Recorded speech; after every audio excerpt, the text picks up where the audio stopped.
Welcome to Kenton's videos. Enjoy the video. In this video, I will explain how to iron your hair. First, begin with clean, dry hair.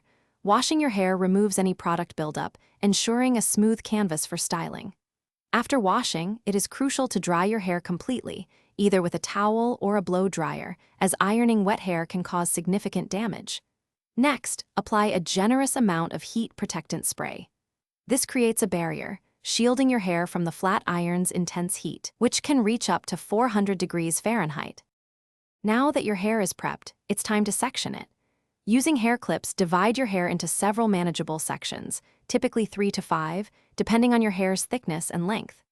Smaller sections, about 1 to 2 inches wide, are easier to work with and allow the flat iron to distribute heat more evenly. Begin by clipping up the top layers, leaving the bottom section free to start styling. This systematic approach ensures no strand is missed. With your hair sectioned, you are ready to iron. Set your flat iron to an appropriate temperature. Fine hair may need around 300 degrees Fahrenheit, while thicker hair might require up to 400 degrees. Take a small section, about 1 inch wide, and place it between the iron's plates near the roots. Glide the iron down the hair shaft in one smooth, continuous motion, moving at a steady pace. Repeat this process for each section, ensuring you do not go over the same section more than once or twice.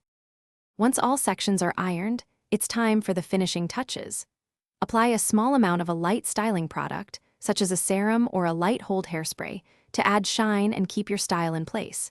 You can also use a cool shot from your blow dryer to help set the hair and close the cuticles, enhancing its smoothness.